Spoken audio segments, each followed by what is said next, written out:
Welcome back to Koyeli's blog and kitchen. আপনারা দেখছেন কোয়েলির ব্লগ এবং কিচেন। বাই দ্য ওয়ে, আমি কোয়েলি। আজকে আমি আপনাদের জন্য খুব সুন্দর একটা নিরামিষ দিনের জন্য নিরামিষ রেসিপি নিয়ে এসেছি। এই পটলের দিন শেষ হয়ে যাওয়ার আগে বন্ধুরা, এই দুর্দান্ত স্বাদের রেসিপিটা একবার বানিয়ে দেখুন না পটল দিয়ে। আশা করছি আপনাদের প্রত্যেকের ভালো লাগবে। আমার এই রেসিপি ফলো করে যদি আপনারা বানান, একবার কেন বারবার খেতে ইচ্ছে করবে। তো দেখুন কি সুন্দর লাগছে না রান্নাটা। তো এই রান্নাটা করার জন্য কী কী লাগছে দেখতে থাকুন। এখানে আমি 6টা পটল এভাবে হালকা হালকা করে খোসা ছাড়িয়ে নিয়েছি। লাগছে লবণ, হলুদ, জিরে গুঁড়ো, ধনে গুঁড়ো, গরম মশলা গুঁড়ো, কাশ্মীরি লঙ্কা গুঁড়ো, লাল লঙ্কা গুঁড়ো, মুগ ডাল, দুধ, ঘি, তেজপাতা, শুকনো লঙ্কা। এদিকে পটলগুলো দেখুন এইভাবে মাথাটা কিন্তু হাফ হাফ করে কেটে নিয়েছি। আর ফোড়নের জন্য কিছু গরম মশলা, দারচিনি, লং, এলাচ। এদিকে আমি পটলগুলোতে সামান্য হলুদ, নুন এভাবে মেখে নেব। তবে খুব বেশি হলুদ নুন দেওয়ার কিন্তু দরকার নেই। তো আমি সামান্য হলুদ নুন দিয়ে মেখে নিচ্ছি। ভালো করে মেখে নেওয়ার কারণে যেহেতু হাফ করে কেটেছি, পটলগুলোর ভেতরে কিন্তু একটুখানি নুন এবং হলুদটা ঢুকে যাবে। আর এদিকে কড়াই বসে এর মধ্যে আমি মুগ ডালটাকে ভেজে নেব। মুগ ডালটাকে কিন্তু একটু লাল লাল করেই ভাজতে হবে। যতক্ষণ না পর্যন্ত মুগ ডাল থেকে গন্ধ বেরোচ্ছে ততক্ষণ কিন্তু আপনাদের এটাকে ভেজে নিতেই হবে। তো দেখুন বন্ধুরা, মুগ ডালটা কিন্তু আমি 5 মিনিট মতো ভেজে ফিরে এলাম। তো দেখুন হালকা হালকা কালার এসছে। তো আমি আরও 5 থেকে 10 মিনিট মতো ভাজবো। আমি আরও 10 মিনিট ভেজে নিয়েছি বন্ধুরা। দেখুন লাল লাল কালার কিন্তু চলে এসেছে। এবার এখানটাই আমি দিয়ে দেব ঠান্ডা জল। তো জলটাও আমার গরম হয়ে গেল। এবার মুগ ডালটাকে নামিয়ে ভিজিয়ে রেখে দেব। আর কড়াইতে দিয়ে দিচ্ছি পর্যাপ্ত পরিমাণ সর্ষের তেল। তেলটা কিন্তু এই রান্নাতে একটু বেশিই লাগে। তো তেলের মধ্যে একে একে সব পটলগুলো আমি দিয়ে দিয়েছি। দিয়ে ভালো করে একটু ভেজে নেব।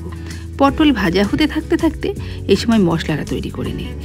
আমি জিরে ধনে গুঁড়োর মধ্যে কাশ্মীরি লঙ্কা গুঁড়ো, লাল লঙ্কা গুঁড়ো আর দিয়ে দিলাম এখানটা হলুদ। তো সব মশলা দিয়ে এখানে জল দিয়ে একটা ভালো করে পেস্ট বানিয়ে নিতে হবে। আপনারা রান্নার আগে যদি এভাবে মশলাগুলো একটু ভিজিয়ে রাখেন না, তাহলে দেখবেন মশলাগুলো জলে ভিজে কতটা স্মুথ হয়ে যায়। স্মুথ পেস্ট কিন্তু হয়ে আসে আর খেতেও কিন্তু টেস্ট হয়। এদিকে ফিরে এলাম 5 মিনিট বাদে। দেখুন বন্ধুরা, আস্তে আস্তে পটলগুলোকে উল্টে দিচ্ছি। একটা পাশ দেখতে পাচ্ছেন তো হালকা হালকা লাল হয়ে গেছে। তো এই একইভাবে অপর পাশটাও কিন্তু এভাবে লাল লাল করে ভেজে নিয়ে আসবো। আরও 5 মিনিট ভেজে নিয়ে ফিরে এলাম বন্ধুরা।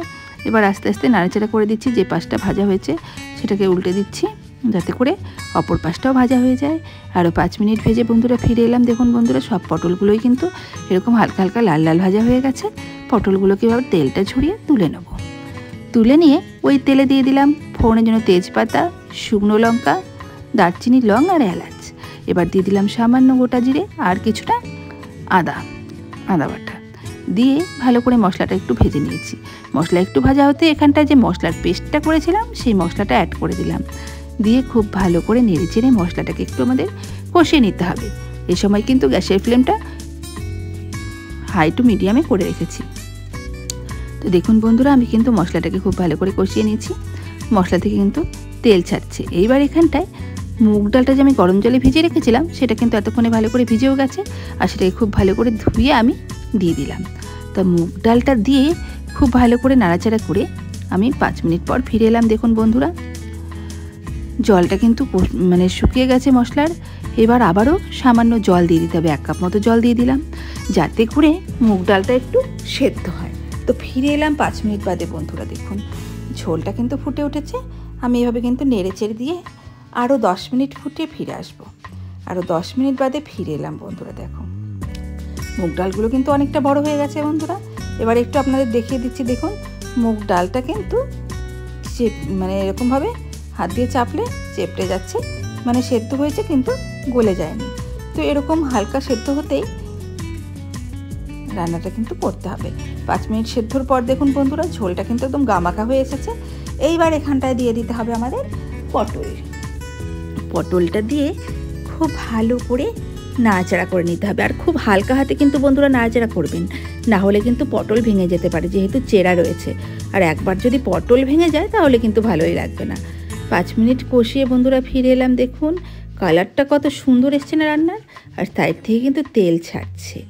এইবার এখানটায় আমি 1 কাপ দুধ অ্যাড করে দিলাম।